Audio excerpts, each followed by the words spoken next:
So मुळात पावभाजीचं invention 1861 ते 1864 या साली झालं होतं.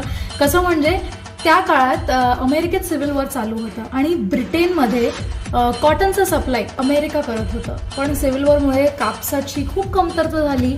त्यामुळे ब्रिटनने काय केलं म्हणजे मुंबईत कॉटन मिल प्रोडक्शन ह्याची सुरुवात केली. सो कामगारांना रात्रंदिवस राबून काम करून घ्यायचं ते आणि यांना खायला वेळ नाही. सो रात्री जेव्हा ते ब्रेक घ्यायचं आणि खायला यायचं तर काहीच उरलं नसायचं.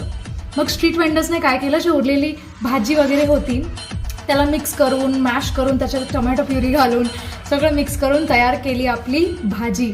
आणि मुंबईत आधीपासूनच पोर्चुगलमुळे पाव हा जो प्रकार आहे तो आधीपासूनच होता. सो अशी तयार झाली आपली पावभाजी. मी पुन्हा एकदा पावभाजी कधी खाणार?